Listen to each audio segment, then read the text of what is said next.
So what comes to your mind when you think about air pollution? Watery eyes. Watery eyes. Okay, good. A reaction to it. Watery eyes it bothers you. Yeah. Okay, good. What else?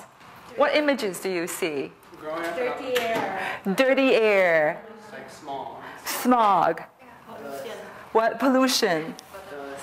Dust, yeah. All right, good. So we think about cars, factories, trains. We think about, outdoor air. Unfortunately, well, I don't know. Maybe the word is not unfortunate, but it turned out, okay, guys, we don't generally think about our cozy home, right? We don't think about that.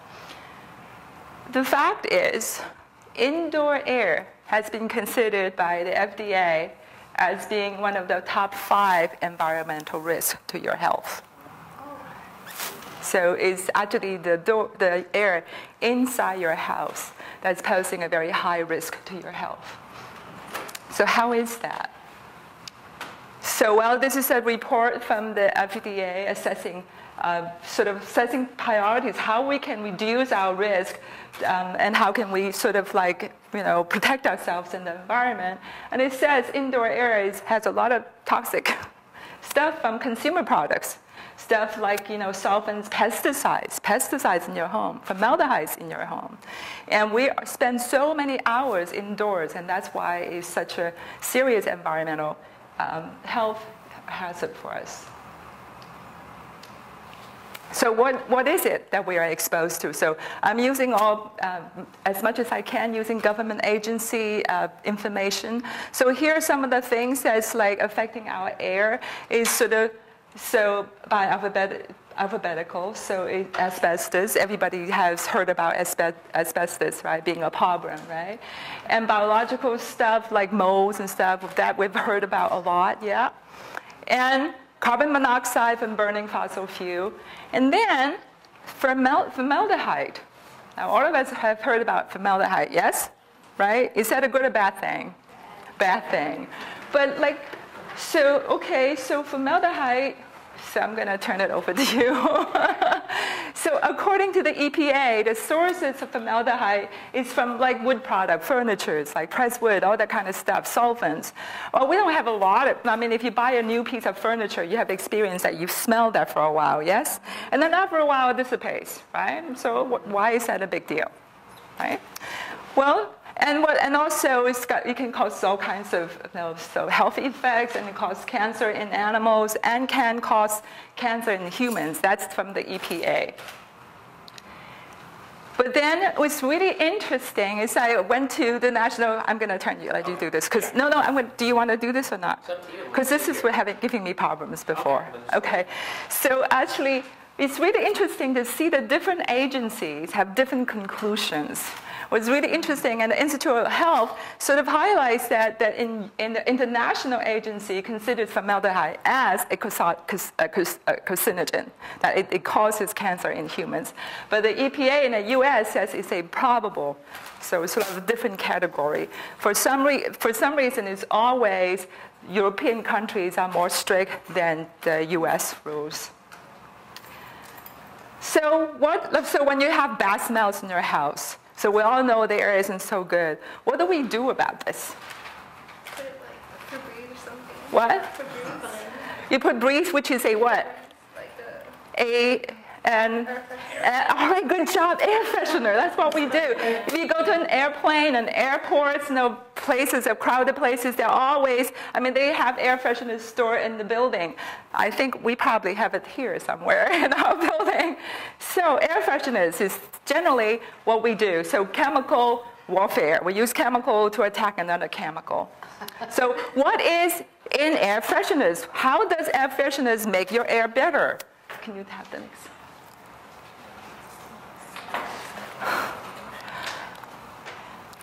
So according to the EPA, the main ingredient in air freshener is formaldehyde. In fact, it's the #1 ingredient. Now, clearly, if you knew this, if you knew air fresheners is putting more formaldehyde in your air, you're not going to buy this, right? Unfortunately, you're not going to find that in the labels. So once again, this is from the EPA. I'm not like, digging this out from some crazy environmentalist. It's from the EPA. Main ingredient is formaldehyde. So next one, please. So if you can't tell, if you look at the label doesn't tell you what's in there, what can you do, right? Most of us look at the labels and take that as our protection, right? But the label doesn't tell you. So, well, fortunately, the Department of Health has a database of all different products. You can just go online, go to the database, type in the product, type in the brand name, and it brings up what's in there. But what's interesting about it is that it actually says it's just taking the information from the manufacturer. And so MSDS stands for Material Safety Data Sheet. So the Department of Health takes the information provided by manufacturer on this database.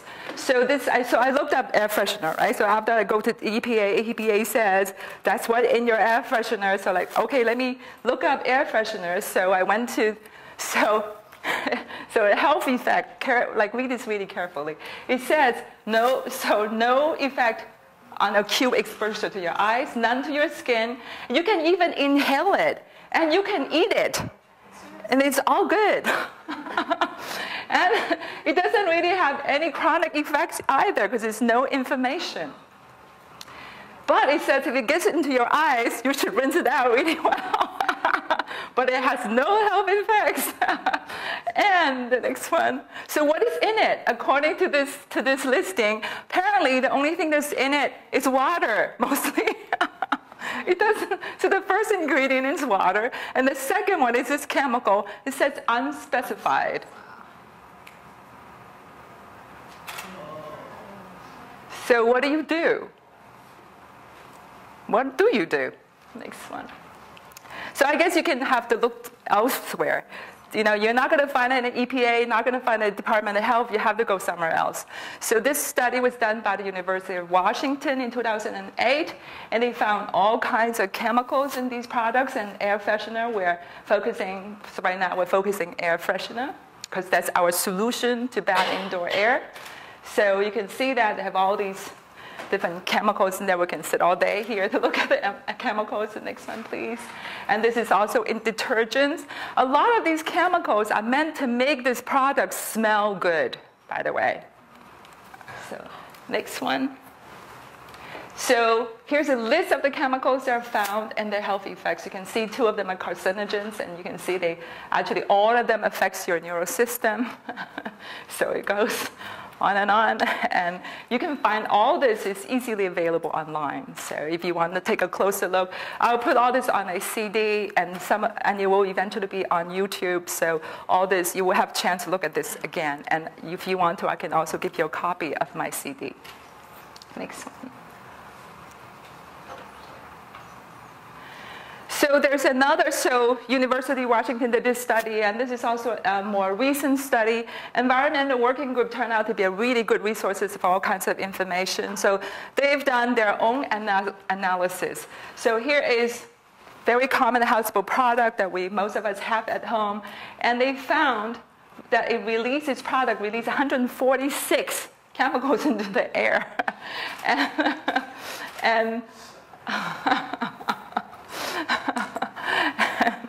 And next one, please.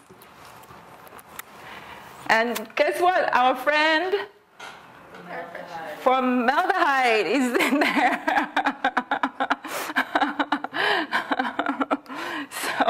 And once again, you can look at this more closely another time. And another product, Simple Green. Simple meaning it must be really, really good for you, right? It's simple and it's green. Let's imagine that. And they found that it releases 96 air pollutants into your house. Yes. Do these articles tell you what to substitute? Yes, we're going to do that. Okay, thank you. So next one, please. So guess what's in Simple Green? Formaldehyde. You get it coming and going. Okay, So let's go back to our list. So we've done formaldehyde, and well, we know about lead the paint, right? There's actually a lot more lead into the environment now because of kinds of stuff we do.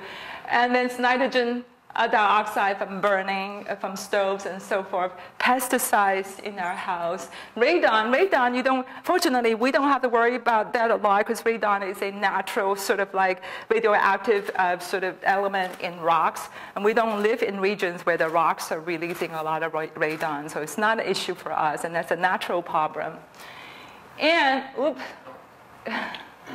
And so you can have like dust, like particles, or smoke. So if you're smoking is a problem. You can also suffer from secondhand smoke. And then all this stuff is obvious. But what about this? What is VOC, volatile organic compounds? What are they? Next one. Well, VOCs are compounds that are really common, and they cause all kinds of problems.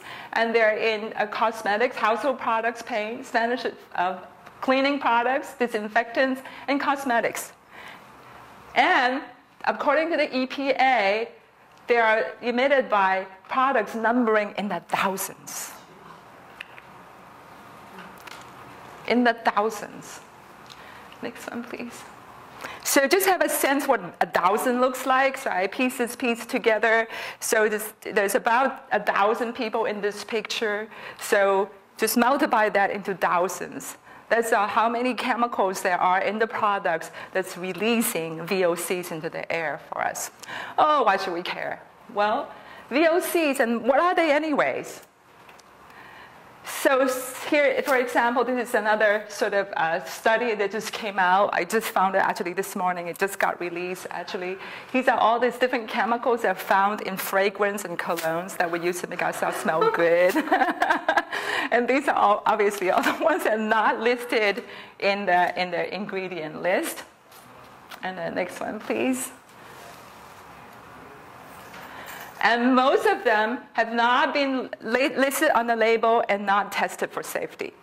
This is the current policy. The current policy is that the EPA gets, like, on average, 6 applications for a new chemical every day. And the policy is, unless a chemical has shown to cause harm, then it's okay for us to use. That is a current policy. Right. And so here, so they break it down into, like, which is the worst product with the number of chemicals found not listed. So ingredients, they're like tested and labeled. So average for all 17. These are average numbers for all 17 fragrances that were tested. Chemicals that are not listed, average is 14. And chemicals that can trigger allergic reactions like asthma. And chemicals that disrupt your hormones. And disrupt your hormones. How does that work? So let's look at that. So we don't know what's in this, and then outside of these environmental groups that have tested, or like universities, academia have tested these products, we don't really know what's in them. So how do we sort of like deal with this? Well, some studies have tried to sort of just go into the homes and see what they find, right? So this one study, this one study 120 homes, and they found 67 endocrine disruptors. Now, there are thousands of chemicals out there. Can we test for thousands of them? No, why not? There's so many, thousands of them. Why can't we test all of them? There's too many. There's just way too many. And yeah. It costs too much. That's always a key. When in doubt, think about money, right? So, what? There's not enough guys people do testing. There's not enough resources, right? There's just not enough money. It will cost way too much money to test for all these chemicals. So this study only tests for, I think, about 90 of them, and they found 67 in 120 homes. So does it really represent that like that's all you got in your homes? No, that means out of the 90 that were tested, 67 were found. Right? So if you put that as a percent, if you look at thousands of possibilities, how many chemicals do you think you might have in your house? Probably thousands. So 67 out of 90 is a pretty high percentage, would you say? Right? So what they have found, and they found these are all, 67 of them are all endocrine disruptors. And what does that mean? So once again, I went to the National Institute of Health. Again, I'm using government data. And this is posted, the last review in 2010 for endocrine disruptors. So what do you get at looking at this? Shaking your head. It affects, good job. It affects everything, right? It affects all your functions. So what endocrine disruptors does is it disrupts all these systems, right? So, and how does it do that? How does it do that is that, so these are all hormonal systems. So how it works is that we have a cell and hormones and the cell work together like a lock and key, literally. So what endocrine disruptors, it can disrupt this function in 3 different pathways. One is that it will act just like one of the hormones. It will get in the key and make you do things like as if your body is asking it to do certain things. Or it can block up the space so your hormone from your body can't get in there. The third way is actually affects how your liver either generates and process the hormones. Okay. So there's 3 ways, there's 3 different ways that endocrine disruptors, chemicals in the environment that can act like our hormones. So most of the time we say, okay, well, but these are all really very small concentration, right? So it doesn't really matter. What the studies have found recently is that when the harm is actually the greatest when the concentration is really low. Somehow it affects sort of your immune systems, so it's not on guard, it's letting it go through. So actually at very low levels, it's able to produce a lot of harm. And so another way to look at it is like sometimes so we're looking at effects of what's being considered as being safe, and all these chemicals below what's considered safe are causing all kinds of problems that we are able to measure. So it's possibilities when it's at different higher levels, there are effects that we are not able to measure. Right? So there's just all kinds of possible explanations, but what we do know is that even at very low levels, there are effects. And once again, this is from the health department. Next one, please. So what are the effects? And these are the effects that are suggested by testing with animals. So in other words, like you said earlier, it affects everything, right? Basically. Are we seeing problems in these areas in our society? Absolutely. It's not like, oh, this could happen. It is happening. So here is one possible explanation. Your household products. your air fresheners. So next one, please. And they have also been linked to obesity and diabetes. And are they on the rise in our society? Yes. Absolutely. We have huge problems with obesity and diabetes. And now we're finding it has something to do with everything we use every single day. Next one. And the next piece that is scary from the report is that a lot of these chemicals, they persist in the environment. Some of them have been banned, like DDT, for decades, and they're still showing up in the environment and in our blood. So the National Institute of Health recently did a study.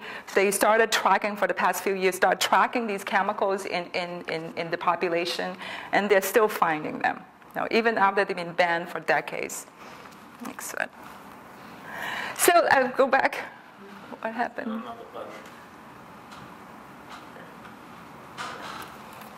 So we looked at formaldehyde. Let's look at what else is in our house.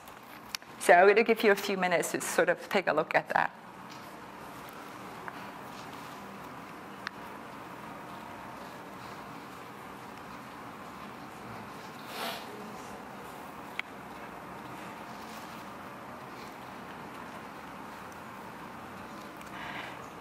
Now, we know what carbon monoxide is, right, for stoves and heaters. And we know that. We know what asbestos is. We talked about that. We talked about radon and cigarette smoke, and we talked about dust and all this stuff, and nitrogen oxide from burning again.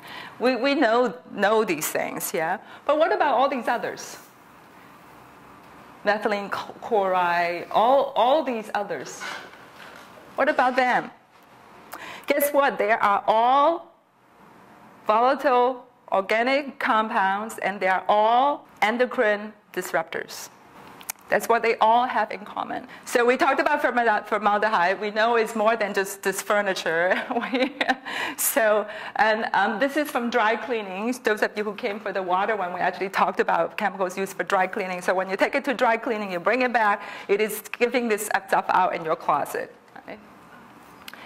And here is another chemical in air fresheners. So formaldehyde isn't the only one that's coming out from the air fresheners, and mothballs, all the stuff that we try to deal with our air is actually causing problems for us. And here again, it's sort of aerosol salt sprays, again from air fresheners, again, an endocrine disruptor. What about chloroform? Everybody knows what that is, yeah? What about that? Why is that in your house? Well, from here it says, from your shower, when you're taking a shower, you're actually getting a very big dose of chloroform, because our water, to disinfect our water, the cheapest way to disinfect our water is using chlorine. So this is what we do, because it's the cheapest way to do it. So there's water in your chlorine, and when you're taking a shower, you make that water hot and spraying it out. So you're mixing that chlorine with what? Good job. You're mixing it with air, hot air, and water, and it forms chloroform. So you're just like, you're getting stuff you didn't know you're getting when you're having a shower. You come out feeling so good. Okay. That shower is so refreshing. Okay.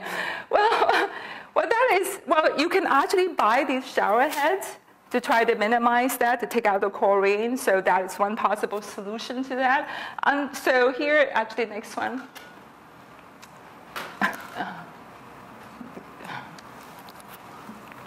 So this is an 18th century illustration on the effect of chloroform. In case, just for fun. Okay, wait, can you go back? So when you're coming out of your shower, feeling really, really flexed and feeling like lying down, there may be other reasons for it. So next one, please. So it's not just from the water, the chlorine from the water. It is from the chlorine of the water, but it's not just in your shower. It turned out study shows that when you combine triclosan, you mix triclosan with chlorine in the water, it also makes chloroform. And what is triclosan? And do I have that in your house? The answer is yes. And what is it? Let's look at what is it. It's a pesticide. And what is pesticide doing in your house? Well, it's in everything, actually. If you look. All that hand soap. All the hand soap. It's an antibacterial hand soaps and toothpaste. Huh? Shampoo is in, okay, let's look at some of the products that contain, okay, so what is interesting, again, assessment, right? So the EPA, so the triclosan is governed by both EPA and the FDA. It's governed by EPA because it's used as a pesticide. It's also governed by the FDA because why? It's in your toothpaste. It's actually in food also. It's in a lot of things that food gets in touch with because it's antibacterial. It's sort of what am I saying? Yeah. Antibacterial. Antibacterial. Trying to say antibiotic. It's an antibiotic. Okay. So it's actually an antibiotic. And so according to the EPA, we need to do more research. There's definitely potential harm, and sort of studies is really warranted. And so the EPA is now currently supposedly scheduling a review of triclosan. I think it's scheduled for 2013 or something like that. The next one, please. But the FDA says it's okay for the use in your house. The EPA says there's lots of reasons for concern, for evidence, but EPA says it's okay, you can keep using it. And what is really interesting, not only the EPA thinks, the FDA thinks that you can continue to use it, then it continues to say, it goes on to say, that in some products it provides a benefit, for other products, actually majority of products, it shows no effect. It basically doesn't do you any good. It's no different from just washing your hands with regular soap. You don't really need the antibiotic at all. Well, it's not that, I'm not saying, so let me take it back again. It says, study has shown it doesn't really show an effect. Okay? So, and some products, in fact, I keep searching, so what product has it been beneficial? There's only one thing I was able to find that's beneficial. It's actually from the EPA. I couldn't find that website again. I didn't have enough time. But the only thing that's found effective is in toothpaste. And what it does is actually reduce possibility of gum inflammation. Right? So you know how sometimes your gum gets swollen, you brush your teeth, you bleed, right? So that's one thing that you can help prevent is gum inflammation. But there's a study from Oxford University that showed that if you're using fluorine, then you are just as effective as triclosan. So you actually don't, and some toothpaste use both. And it's actually absolutely unnecessary. And when I went on to Mayo Clinic, how many of you use Mayo Clinic online? It's really, really like nice website, you know, about different kind of like medical stuff, right? Right? So I looked up the gum inflammation, right? So the advice is brush and floss your teeth. You don't really need what? You don't need antibiotic, you know. The advice is just brush your teeth and flossing your teeth regularly. In fact, I've stopped using toothpaste now for over a year. And recently, and I talked to my dentist. I said, is this okay? My dentist says, it's fine, don't worry about it. And I've had no problem with my teeth since I stopped using toothpaste. And a couple of months ago, I was going to brush my teeth. My husband's toothpaste was right there, right? I said, oh, maybe just put it on, you know. I don't know what possessed me. I put some toothpaste on. I put it in my mouth. I just gagged. You know, after you don't use it for a while, you know, you're used to it, you don't feel it. But when you don't use it for a while, it's I kept washing my mouth, you know, putting it, get it out. What do you use instead? Nothing. I don't use anything. Just water, yeah, nothing. How about baking soda? You can do that, definitely. There's all kinds of alternatives we're going to look at later on, absolutely. Right. Next one, please. So these are some of the products that's in triclosan. And I love the word that they use, like pure, healthy body. So good for you. The next one, please. And here are all other products that contain triclosan. Okay, total. It's so expensive. Oh, yeah. That's like $4 a tube. That's what you're paying for. You're paying for the extra pesticide in there for you. So what happens when you brush your teeth with triclosan? Possibility is you will mix with water, and that's been treated with chlorine, and it will form now chloroform. Ooh. Calm down for bedtime. Brush for 5 minutes. We tell our kids to brush their teeth. Exactly. Brush longer. I know.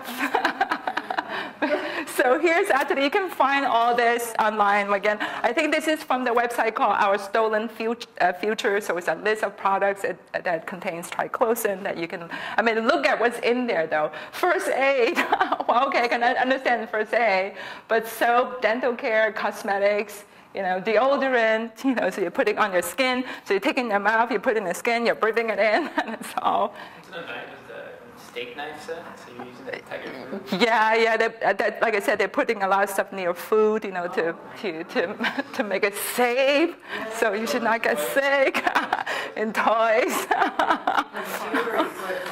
Huh? Computer equipment. Exactly, it's everywhere. Well, like the EPA says, it's coming up, coming from thousands of products in your home, right? So I think, and you keep getting different numbers. You keep getting different estimations. Some say one of the EPA websites says, 80,000 consumer products, 80 different chemicals in consumer products. Some say different numbers. And what does that tell you? We don't know. We just know there's lots. We don't know. Next one, please. So in that, going back to that study of the 120 homes, so what they found was like 100%. In other words, all the homes had phthalates in them, and 90% of them have parabens. Like, what are they? Now, phthalates actually is a chemical that makes plastic soft. So almost all plasticware has phthalates in them. And guess what? Phthalate is a endocrine disruptor and a carcinogen. And they're found in perfume. So they can spray out nicely. And parabens are all found. So if you look at the label, when it says fragrance, you know, how do you feel when it says fragrance? Nice. All right, good for you. Ooh, nice, smell good. What that means, it could be a number of many chemicals, and very often you're going to find parabens and phthalates in them. And they do not have to label them because it's a trade secret, you know, because they want to, you know, it's my secret how to make it this nice smell. So whenever you see fragrance, you should be terrified. So next one, please. So phthalates are found in baby toys because it makes the plastic soft. So they're like loaded in the gumming toys, so it's nice and soft. They can gum on it. And next one, please. And cosmetics. It's like very, very widespread in cosmetics. In shoes. I have bought shoes that I just couldn't stay in the same room with it. I had to just like take it out. You know, because I'm very sensitive, it bothers me very easily, fortunately. So shower curtains, so when you're showering, you're getting phthalates from your shower curtain, chloroform from your water, and formaldehyde from your soap. So anyway, sorry. Okay, so and these are also all the products that contains parabens in it. So there are parabens, both phthalates and parabens are actually a group of chemicals, a whole bunch of different ones. So they also found abundant alkaline phenols. Like, what is that? That is what makes soap suds up, right?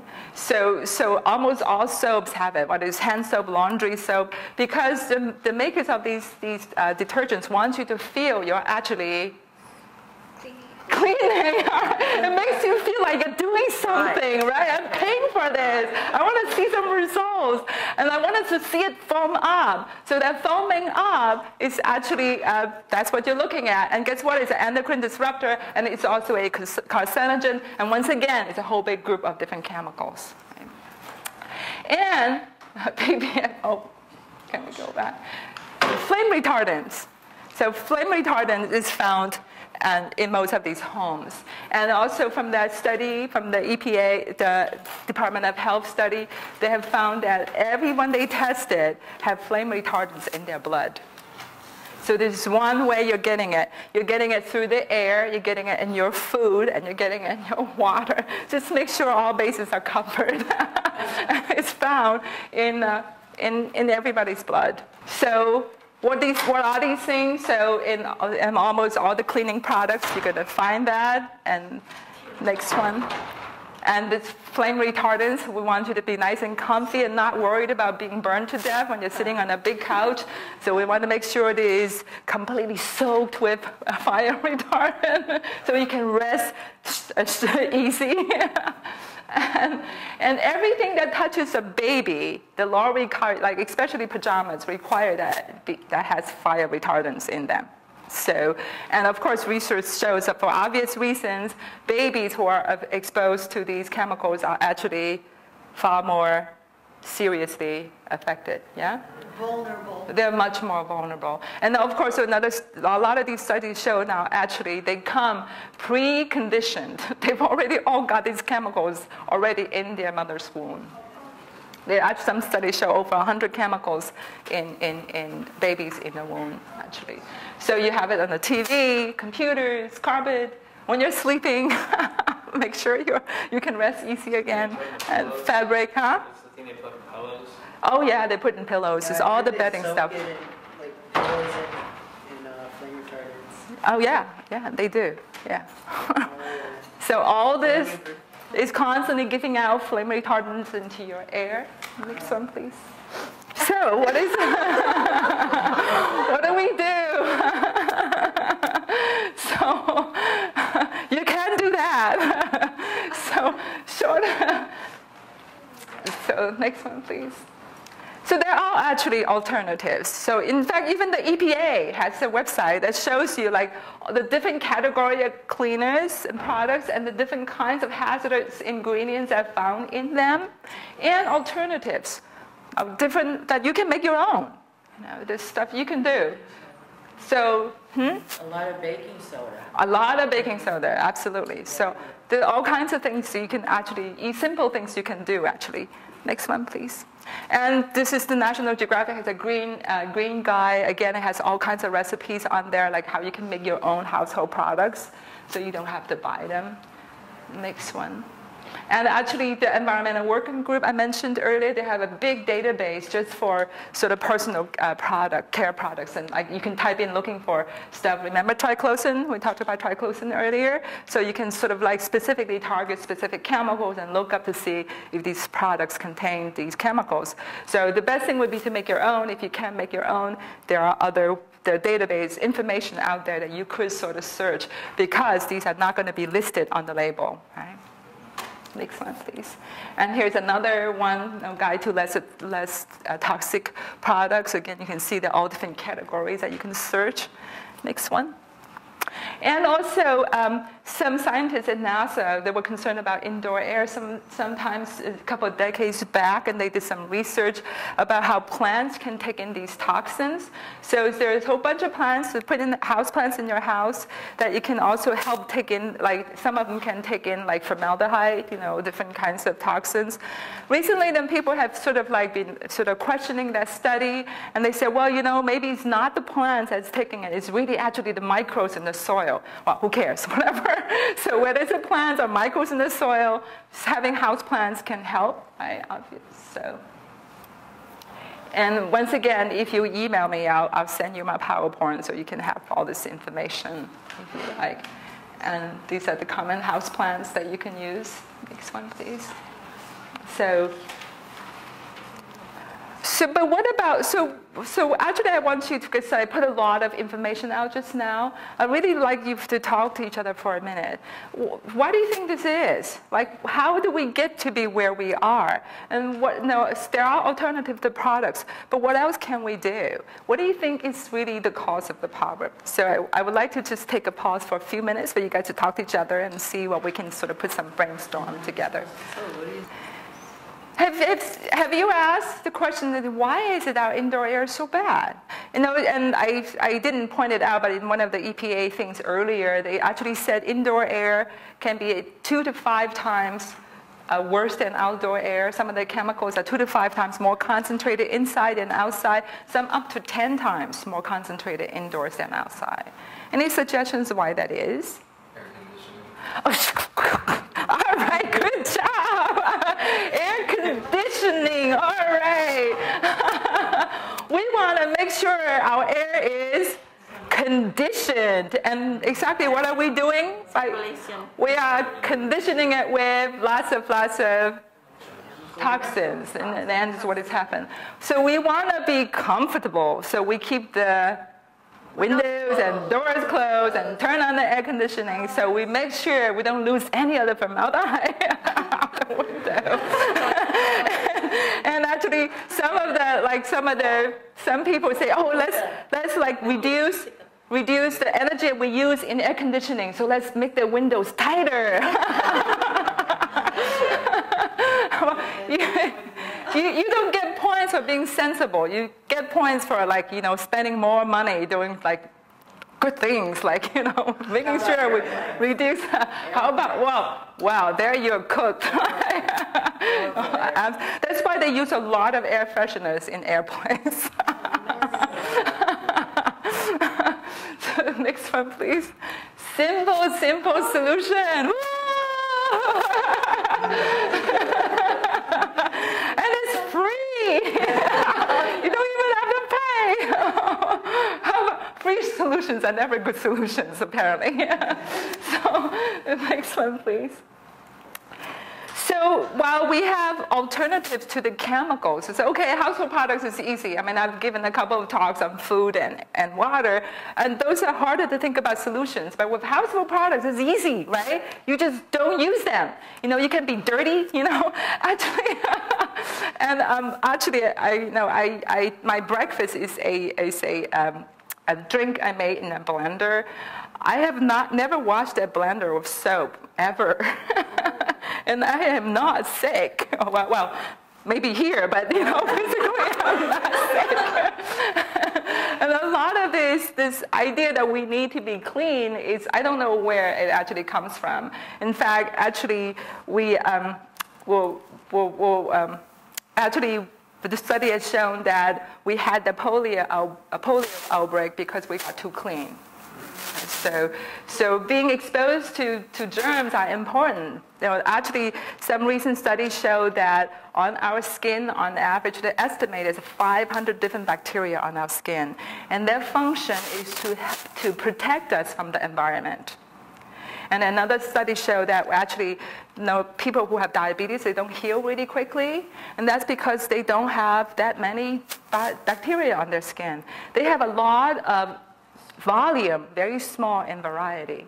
So they don't heal as well. So now we're beginning to understand bacteria actually helps us heal, right? So we all have already begun to understand the bacteria inside our stomach is really important, right? So somehow, I don't know where we came from this idea that we need to attack the bacteria. And when we attack the bacteria, actually, we are actually making ourselves sick, right? So yeah. It's advertising. How many times on TV do you see the commercials where you see the little germs that are getting killed by the big spray, and all of a sudden the house is all clean because it's a $1 billion a year industry or more. Absolutely. Absolutely. And more you're seeing people using antibacterial soap on their hands, right? And the more you use antibiotic, the more you're going to be... Only the strong germs survive, and then those ones reproduce. So we're actually seeing that, the widespread of use of triclosan in consumer products, we're seeing more resistance in the bacteria. So once again, study has shown the antibacterial soap is not helping you at all, but it is actually decimating the population, so making the bacteria resistant to antibiotic, right? So we can deal with that, and it's good. So you can just be dirty, stop using soap altogether. My body doesn't see soap much at all, and I wash like things I use with no soap. I wash my floors with no soap, and I am still here. I may not smell pretty, but I rather not smell pretty than dizzy. Okay, but the problem is that this same Department of Health report shows that a lot of these endocrine disruptors has transgenerational effects. What that means is that what they've shown with the laboratory rats is that even the rats, so mommy and papa rat are exposed, they have babies, they're not exposed, and they have babies, they're not exposed, and the grandchildren are still showing effects of having been exposed.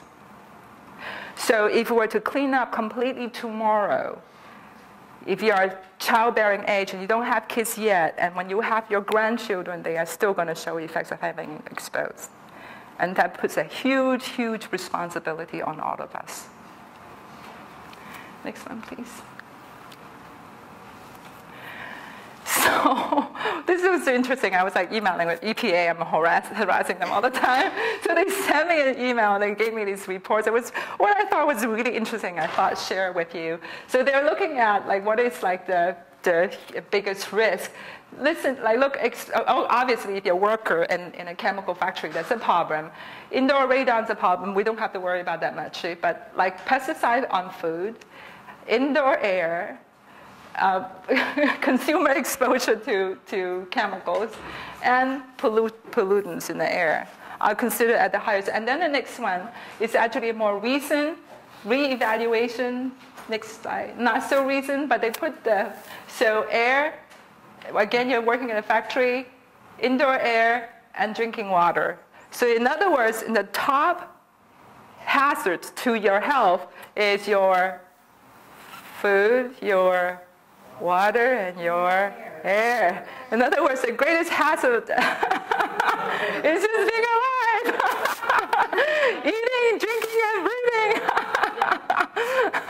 Next one, please.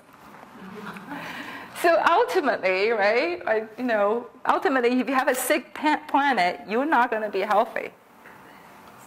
Does that make sense? Yeah. How are you going to be able to be healthy when the planet is not healthy?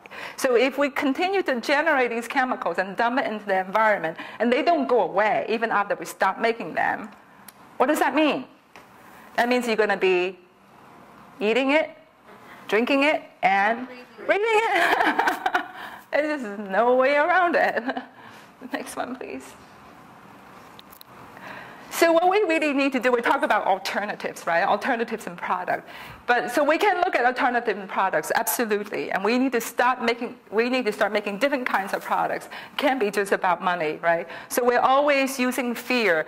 The air smells bad, this is bad for you. Let's get a freshener. Get more formaldehyde.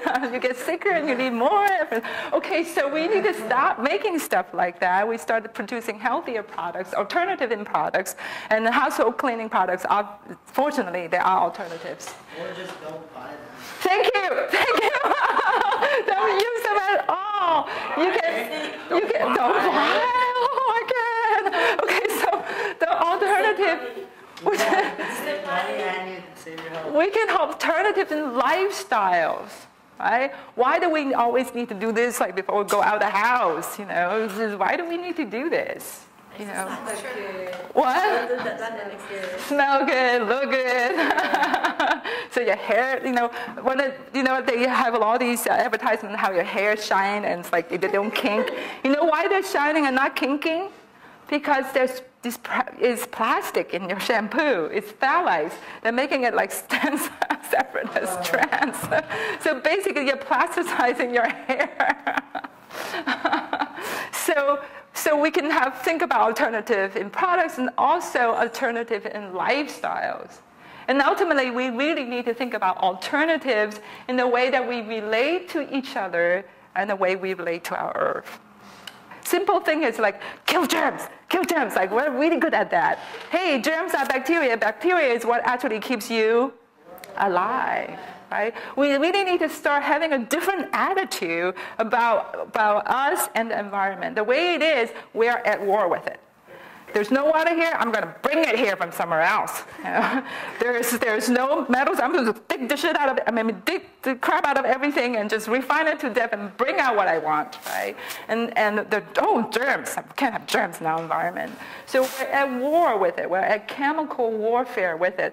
Interestingly enough, a lot of these chemicals were started to be generated because of what? World War, all right. So that's how it actually, literally, that's what it is. It's chemical warfare that we continue to play it out in our everyday lives. And that really, ultimately, we really have to look at how we relate to each other. Right? Or it doesn't affect me, I don't know why. We really need to recognize we are connected to the earth, we are connected to each other. So those are alternatives, is what we really need to look at. And I do believe that we can make a difference.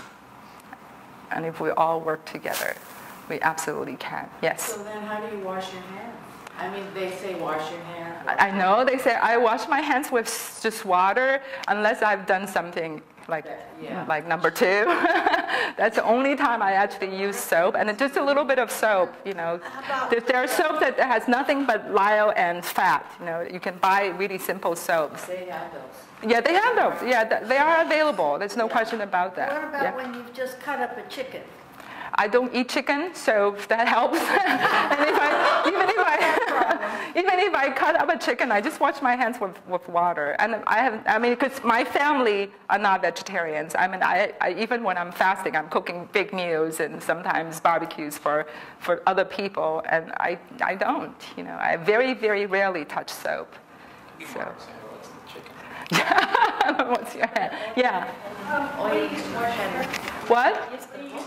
What I used to wash my hair, actually, there are also like supposedly healthy soaps because almost all the regular shampoos has this aluminum lauryl sulfate in them. It's actually a neurotoxin, and it's really bad for the environment. Again, the only function for that chemical is to make the shampoo suss up. So I have stopped using shampoos for some time now. I just use plain soap. I've experimented with like apple cider vinegar or lemon, lemon juice, lemon water. Once again, there are all kinds of alternatives online posted. No conditioner? No. Actually, you don't need hair conditioning anymore. What's really interesting, when I first switched to just soap, this plain, like simple soap, it was like, when you finish washing your hair still feels really greasy because soap is made of fat, right? And you have your own natural fat in there. That's for a reason. So you actually don't need hair conditioning. It's when you take the chemicals and then leach away all this other stuff. So this is like even simpler, right? Simple thing is that you get up in the morning, you use soap to wash your face, right? Your face gets really dry up, so you put some cream on it. Even when I was 7, I said, no, this is stupid. So I stopped doing that when I was a kid. I was like, it don't make any sense to me. Same kind of thing with the shampoo. Yeah. They have the sulfate-free shampoo. They do. Well, I used that for a while, but you're still buying plastic bottles, so I just eliminated that altogether. Yeah. Native American solutions that are terrific. The native lilac from California, the ceanothus. Just take the blossom. They're good for washing hands, washing hair, natural supplements. It's excellent. Yeah, there's lots and lots of alternatives, right? Thank you for sharing that. Absolutely, yes. You talked about flame retardants in the beddings and children's clothes and all that. Are the organic beddings free of? You can. Actually, there are baby products that are free of flame retardants. The problems with the pajamas, because I think there was some law that it have to, because some baby got burned, so we do this all the time. When accident happens, we make laws, and that don't usually help us. So I do know there are alternatives, and you can always make your own. I used to make a lot of my own clothes. So the question is, if it's organic, does that mean they cannot put the fire retardant, or they can still put it? It doesn't really. So you really have to. One of the things is you weren't here when I did a previous presentation. I had a conversation with the EPA.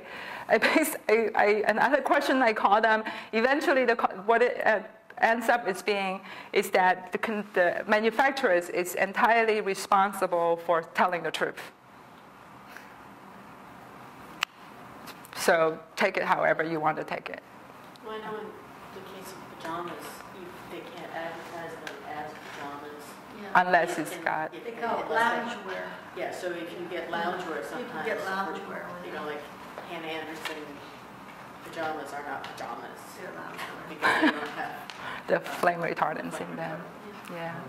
I don't know about sheets. It's pretty hard to imagine how you can sell sheets and not suggest being a bedwear. Or just get your own, go get fabric, in a fabric store, so, But what's to say that's not? Huh? Isn't fabric, it always seems to me when you go to a fabric store, it always smells weird. It's got sizing in it. Yeah, it's fabric in the fabric store. No. That's why so to me, really what this really points to, some people get frustrated, well, so what do we do, right? What it really points to is that we have to have a profound and fundamental paradigm shift. We have to start organizing our world completely differently. That's what this really points to. And people get frustrated, like, I want 3 simple solutions. You cannot stay in this box and expect everything to be different. We need to get out of this box. We need to really have a completely different way of life, completely different way of living life, completely different way of relating to each other and to the world. Why do we need so many things to begin with, right? So, Jobs, people will say. That's what people will say. That's what people also say. Well, but creates jobs. So we talk about money, right? Does money just magical? Money has to represent something real in the world, right? So if the world is falling apart, guess what? It's going to happen to your monetary system. It's going to fall apart. It's not like that. It's up to us. We can keep going, and it will be okay. People have to get that it is not okay. It's not a question, what about jobs? What about jobs? Pretty soon you can't even be alive in this planet anymore. What about jobs, right? So I mean, so actually, it got to be too long, so I'm going to do it next time on my next presentation next month about what's up with the planet. So that a report just came out from the president's cancer panel and sort of all the reports on there, and it's just like, it's so obvious. We have to stop living our lives the way we do. I mean, it begins with awareness, right? That's why I'm doing all this. That we've got to know this is happening first. So people say knowledge is power. Knowledge is not power, in my view. Knowledge is only power if you translate that into all right, good job. Yeah, right, good job. Into action. But it starts with knowledge, right? It starts with knowing it. It has to translate into action. And action has to take place because we have to really stop creating a completely different world. We have to do, you know how like, well, when I was a kid, there was this big anti-littering campaign. And I grew up feeling like littering is a terrible thing to do, you know, and I never would do it. And as I got older, I saw, you know, some people did, and it was like, how can they do that? And it really changed the generation of thinking, and they've done the same with kids in having them buy areas. I went to an AS event. There were so many kids there. I was so impressed by the AS students and the students who showed up. It's so amazing. So then those of us who are in position to make decisions need to take that into consideration, need to start listening to these younger people and taking action along with them. So that's a really important piece, you know. So you're right, you know, each generation has a different mindset. A newer generation coming in has a different mindset, and we need to let them lead us, and we need to allow them to do things. To make sure that we support them. Well, not just support it, I think direct it. I mean, yeah, you're right, you're right. Awful, but working together, yeah, working together is always a key, right? Absolutely, right? So, and that's why actually the main reason I'm doing this is, number one, to spread, you know, the information. I think it's really important to get people. Every time I do one of these, I learned something I didn't know. You know, I literally spend hundreds of hours preparing these because I'm learning something new all the time, and that's how I want it to be, right? So I'm always learning something new, and that's good for me. And sharing the information is good. But really, what I'm really trying to create is a community of people working together. That's what I really, really want to see. Okay, so we all get that information. Now what? What it really takes for us all coming together, the younger generation and the older generation. I was just talking to Mary. How can I like go mobilize a retired population? They have experience, they have education, they have wisdom, they have time. You know, if we could mobilize them, it would be just awesome, right? What it really takes for all of us working together. So thank you for pointing that out. So, and here we have right here, I'm hoping starting here, a campus, having a campus community of everybody working together, and then extending it out into the greater community. And that's what it takes. Absolutely. How about cell phones? Now they're saying they're bad. Oh yeah. That's another really big piece. Yeah. What I try to do is stick with the stuff with more data and less controversy. So the newer stuff with less data, I try to stay away from. So great. Well, thank you so much. Thank you. Thank you.